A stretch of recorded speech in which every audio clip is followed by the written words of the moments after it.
Okay, so like Mike said, my name is Christina, and so my presentation is going to be on the relationship between science and religion.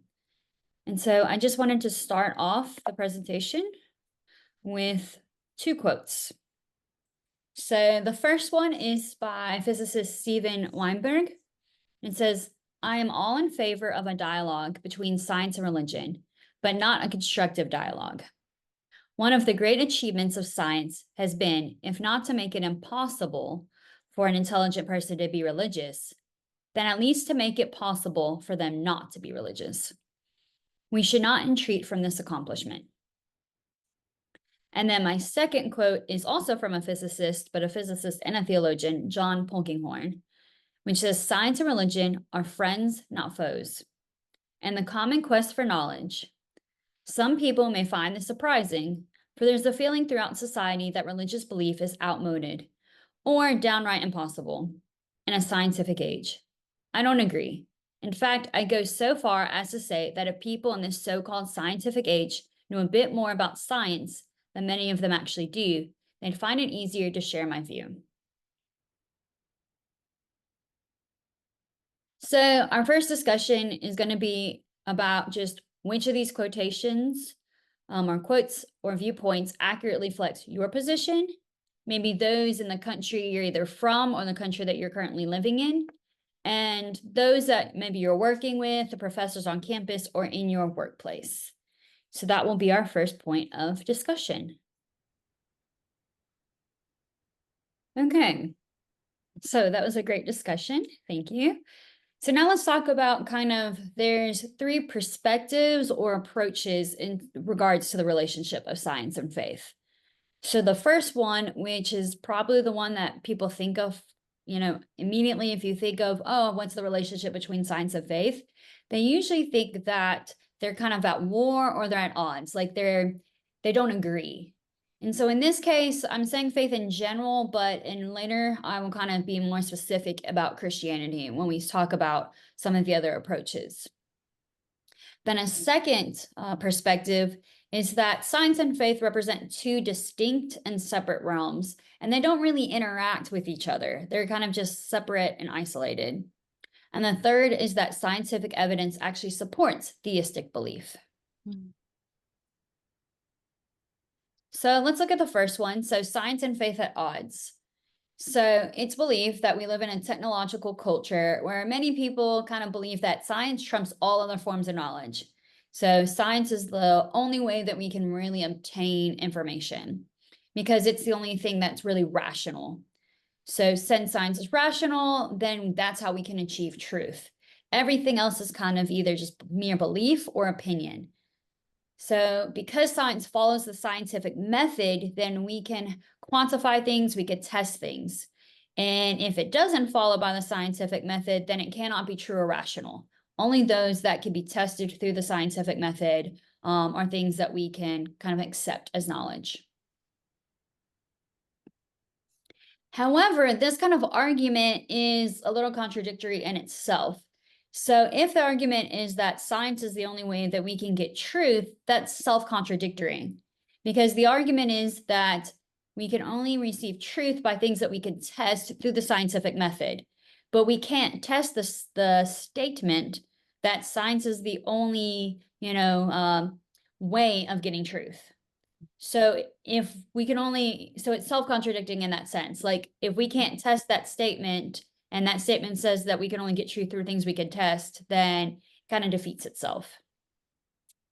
Also, we can think of several things that we can learn information from, but we don't really get it through science. It's more about kind of introspection and reflection. And so one of it's free will. I can choose to turn off a light or not turn off the light. Science isn't really going to be able to determine if I'm going to do that or not do that. Also history, we can look back at history and we can learn and take things, see patterns, cultural patterns or just historical time patterns. But that's not something we necessarily get through science. We get it through just a reflection of historical happenings and events. Now, the second perspective that I mentioned was that it was two distinct realms. And this was developed by the late Stephen Jay Gould. And his kind of name for this is called NOMA. So NOMA just stands for non-overlapping magisteria. And magisteria is just a fancy name for domains. So just think of, you have this domain of science and you have this domain of faith. So the way that he thought of this was that the domain of science, the science magisteria, was the realm of facts. So this is going to cover all of the empirical universe. And then over here, the religion domain or magisteria was the realm of morality and faith. So it's going to deal with questions of moral meaning and value. And so you might think, okay, they're separate. They're not fighting each other. Now they're just kind of, it's two different areas of discussion. And so when you think about it, you're like, okay, that's partially true. And I'll give some examples in a little bit of how we can see how that's partially true. But the problem here is that you're saying that neither one of these domains talks about the other one. But at least in regards to religion, specifically Christianity, religion makes claims about facts. And the idea is that only the science magisteria is able to be the realm of facts. So now if religion is making claims about facts, then they're kind of diving into this other one, and now it's not two separate ones. Some examples of where religion is making claims about facts is religion says that universe has a beginning. So this is a claim about science, about the creation of the universe. Religion also makes a claim that God plays a role in creation. So now this is talking about how did, the creation of the universe begin, and how is it kind of being affected? Outside of kind of the beginning of creation in that aspect, they say Jesus was a real person that lived on earth and was crucified. So this is religion making a claim about something that happened in the realm of science, which would be the realm of facts. So this is already kind of contradicting the idea that they're two separate domains. So like I already said, they are kind of neutral. They do have some areas that are separate.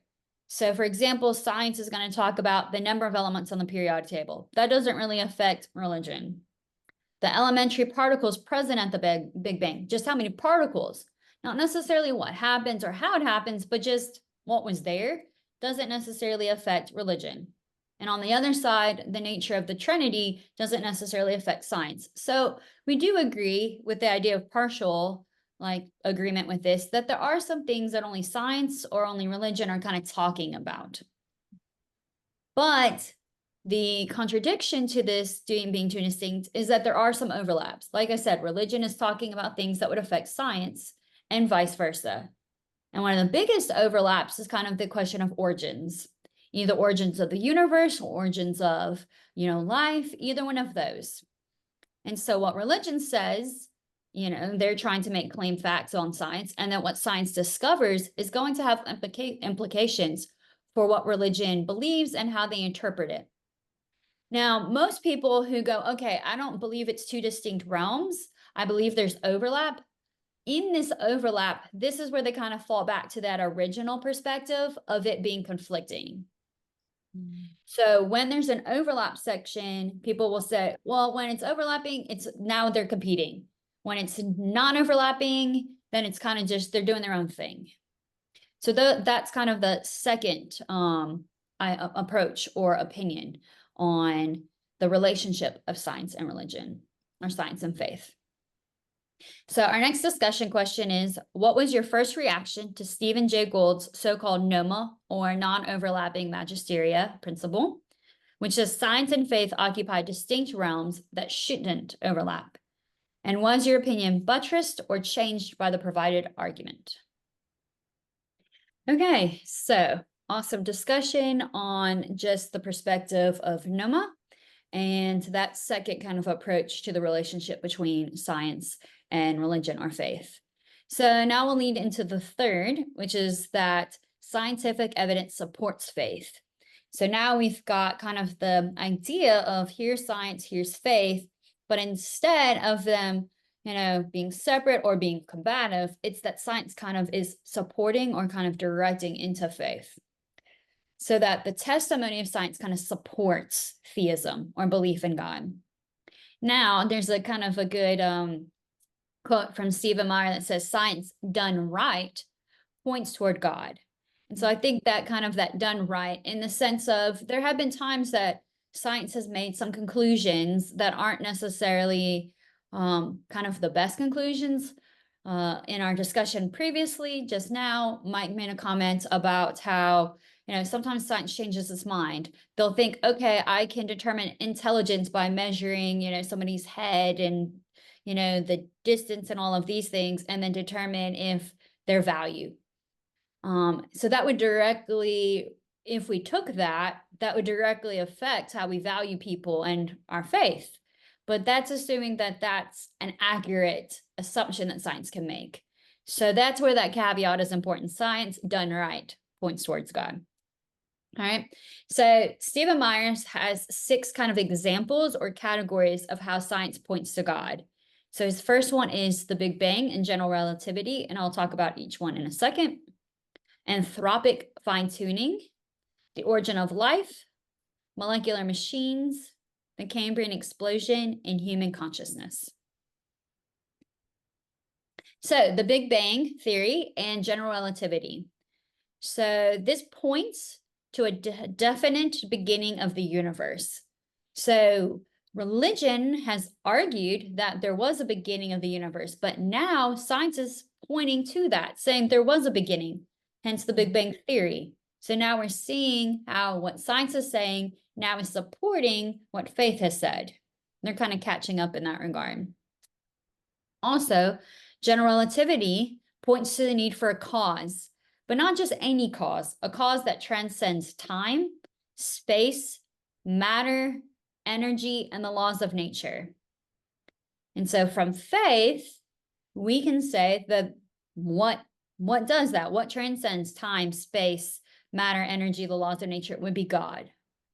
And so now the scientific evidence is starting to kind of support that there was creatio ex nihilo, which is creation out of nothing. So there was nothing, and then boom, something happened, and then we have creation. So this is just kind of one example or support of science supporting with their findings faith. The second one is the anthropic fine-tuning principle. So anthropic, you may not be familiar with that word, but this idea is that the fundamental laws and parameters of physics have precise numerical values that could have been adjusted otherwise. So there's this kind of fine-tuning idea. The way that I have kind of thought about this is imagine that you were on Mars, and you went into like this biodome, and it was full of life. And you're like, whoa, this is crazy because it would not happen naturally on Mars. It's only in this little biodome. And you go to this little room, and there's just all these, knobs and levers and everything. And you can see that it's all precisely, set so that this is happening. But if you went and you adjusted just one of those just a little bit, then everything just kind of falls apart.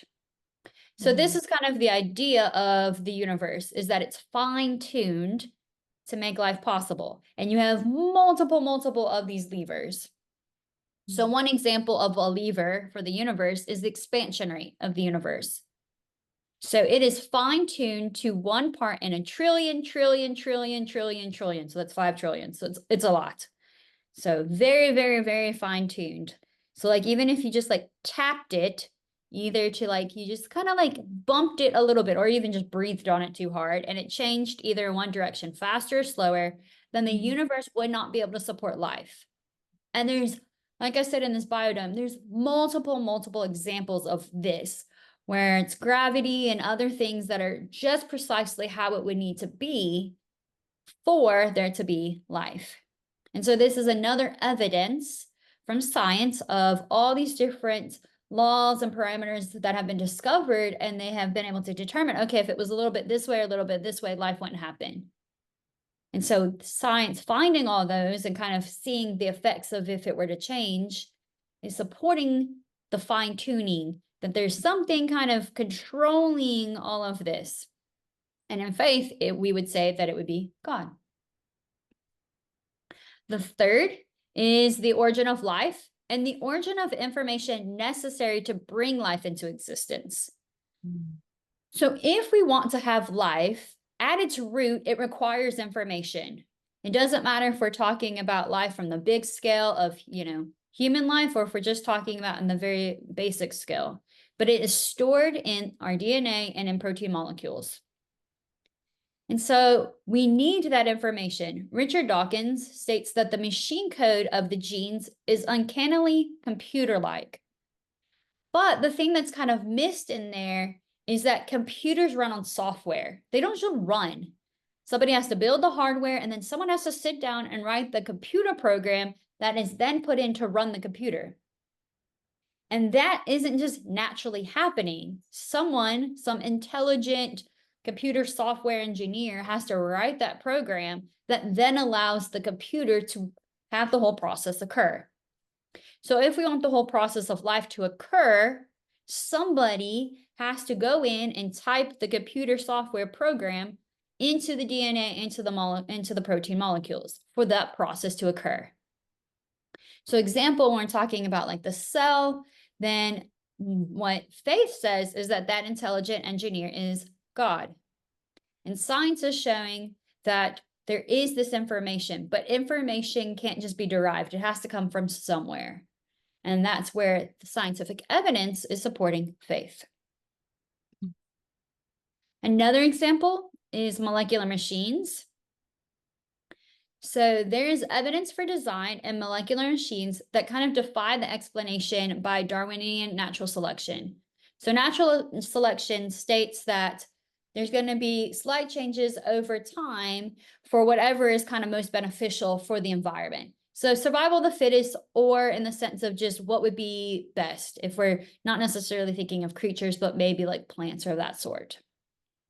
But one of the things that is kind of an argument against that is the idea of something being irreducibly complex. So we have integrative complex systems in biological organisms that are considered to be irreducibly complex. And what that word means is that you can't really break it down. If you were to break it down, the function of the whole thing would not exist. So the system can only work with all the parts already there with that function. And so there's lots of examples, signal transduction circuits, there's motors, biological motors, the circuitry in the body. There's been lots of examples of these molecular machines. Kind of a basic little easier for people to kind of think of if you're not if you don't have a scientific background, is kind of a mousetrap.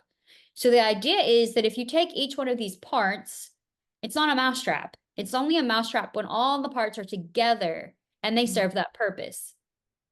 The spring of the mousetrap isn't going to just evolve naturally to be a spring for a mousetrap. Like there would be no purpose for that.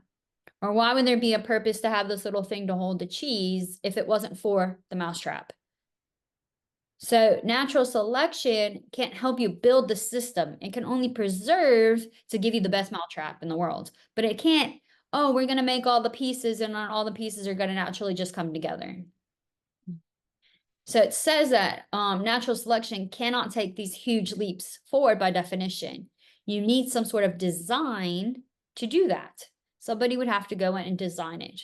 So this is another example of where we see these irreducibly complex systems in science help support the idea that there is this bigger designer, which would be God.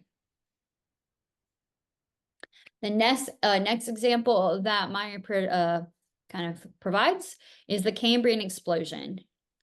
So this is found that there were about 20 to 35 completely novel, brand new body plans that kind of appeared during the Cambrian period. So there's this time where we have certain, body plans, and then all of a sudden, all these new ones kind of pop up out of nowhere. So there's a huge jump in the number and the complexity of them. And it's sudden. There's not like a transition where it's like little gradual steps. It's like here and then boom, we have these.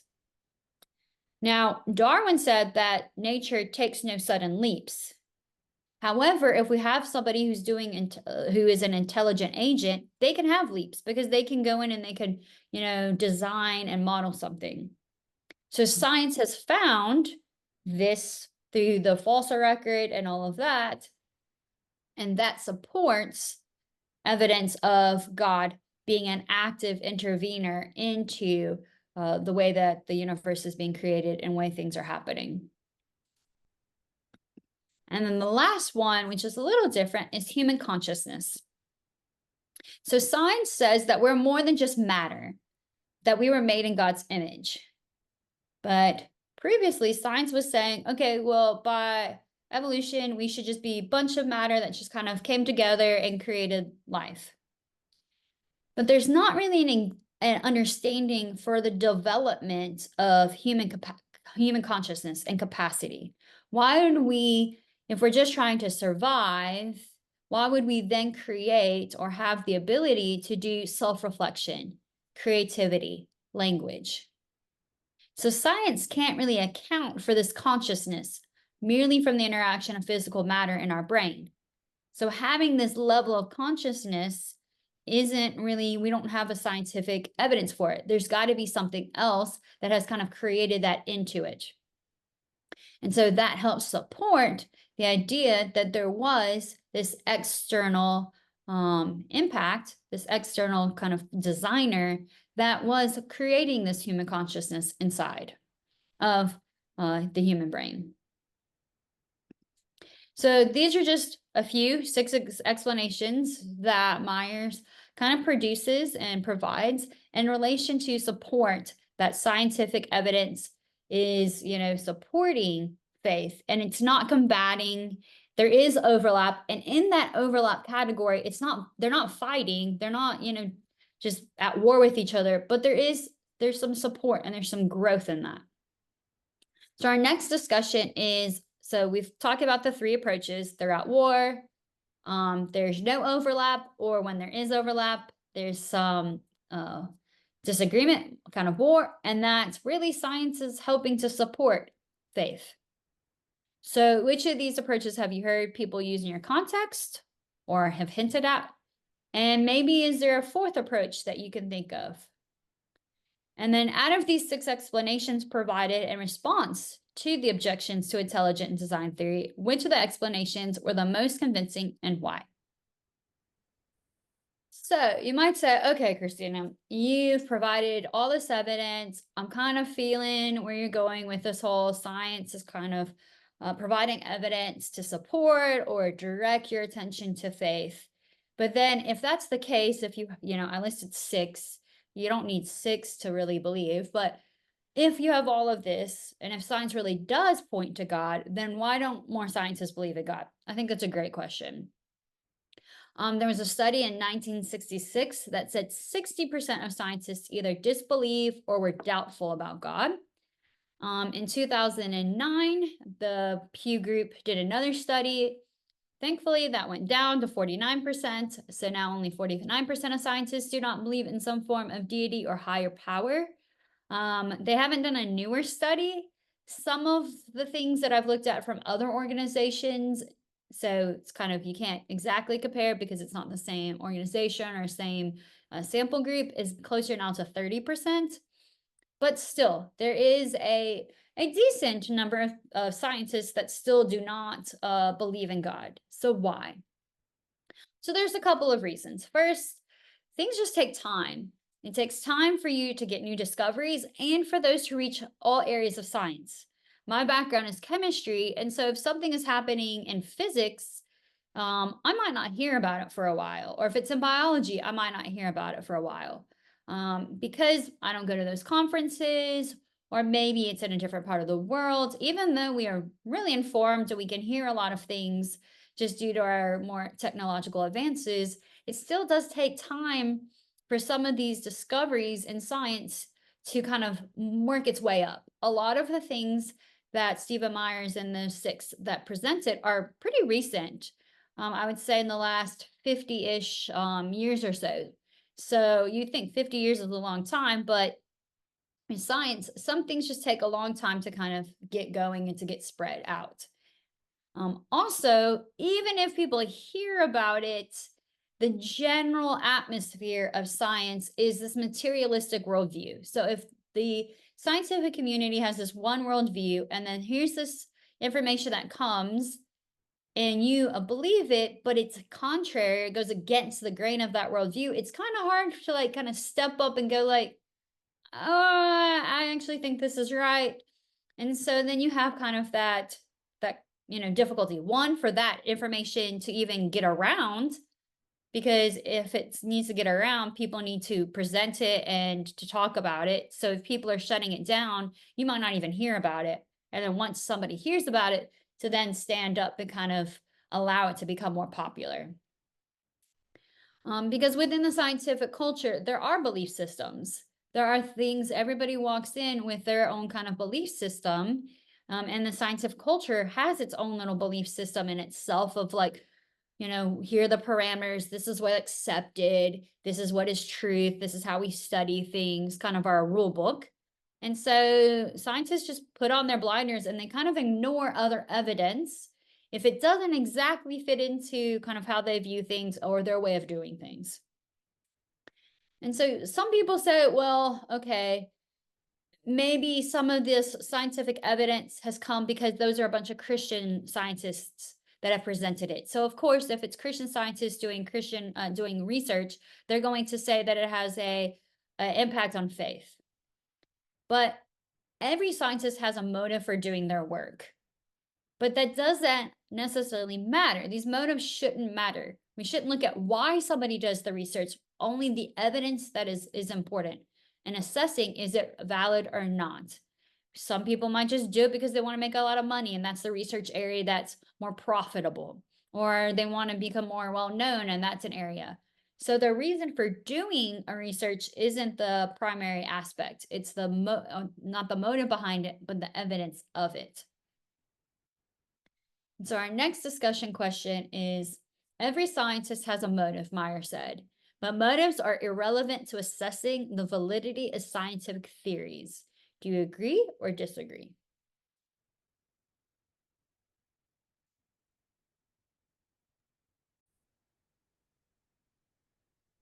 Okay, so we've kind of talked about, the motives of a scientist who does the research, who's looking at the research, and how our own motives and our own background are kind of going to, I guess, skew our perception of what is being presented and not. And so that's one of the reasons that some of the scientists, even though there's scientific evidence and it seems to be valid and supports, and there's a lot of them, like Meyer said, 6, there's still lots of scientists that just go, no, I don't agree because of one or two reasons. Either they don't agree with the person that did the research or presented that, or they just are saying, nope, I only, study or look at things in this box. But kind of taking a little bit of a different direction as to another reason why maybe scientists or people in general may object to religion. So this isn't necessarily a science versus religion perspective, but this is a issue that does come up in the scientific community, or really in the academic community in general. And so this is a version of Nietzsche's existentialism, where he said, why should God rule and I serve? So even if we get all the way to the point where we say, okay, there's scientific evidence, I agree, there's a God, there's a designer, he did all this, but why should he then rule and I serve him? Why should a condition of my happiness be submission to the will of God? So this is taking it a next step further of, other than just God being creator, God also being, Lord and controller. And so when we look at religion explains this. It explains why we kind of have this tension between going like, okay, I can understand everything. I can have this idea of, this God controlling everything, but I don't really want to submit. And so in the Bible, it refers to kind of our flesh. And so even those that are Christians might have this struggle, this tendency to kind of slide back to our natural mind and trying to rely on ourselves and try to shift more to like self-focus and self-absorption, instead of But the objection to this, or how we can kind of the explanation for how those in Christianity would overcome it, is you would think, okay, I need to like turn back away from science and into religion to focus on God. But really, if you continue to look into science deeper, and I know that some other scientists that I've talked about have felt this way more, the more they've studied science and the more they've kind of dove into God's creation, then they've been able to see the power and the beauty of what God has created. And it kind of makes you feel a little bit smaller when you see everything and all the connections and the intricacies of what it was. And so sometimes you think I need to get away from science to kind of be able to worship God. But in a way, it doesn't have to be that combative, like you have to leave one or the other. You can actually be a scientist and and dive deeper into your specific field of study. And in that moment, in the discoveries and the excitement of the connections that you see, be able to worship God in those moments. And so this is kind of another objection that people feel like, oh, well, I can't be a scientist and a Christian. I need to do one or the other if I am. Or how do I worship God? But I'm really deep into my studies and I'm really deep into that. And I think it's similar to people who, maybe be really passionate about music. And so then they worship God through their music or through the art that they create. Or if they're more, going out in nature and being able to see. I think sometimes we get that perspective that it has to be one way or another in the way that we worship. But we can actually understand and worship God and see the magnitude of who He is through scientific kind of studies and scientific exploration. And so, my last little discussion question for this talk is, there's this tug between flesh and God. And Stephen Meyer kind of gave a personal explanation to how he felt about this. He said, I sensed I couldn't be happy without him, meaning God. I knew my bad lifestyle only brought misery, so I ended up literally shaking my fist at God in a wheat field in Washington state. So the question now is, have you ever figuratively shaken your fist at God? And what circumstances prompted that reaction? And what has happened since then to resolve this issue? How might your current view of God, positive or negative, affect the way you assess the scientific evidence for his existence?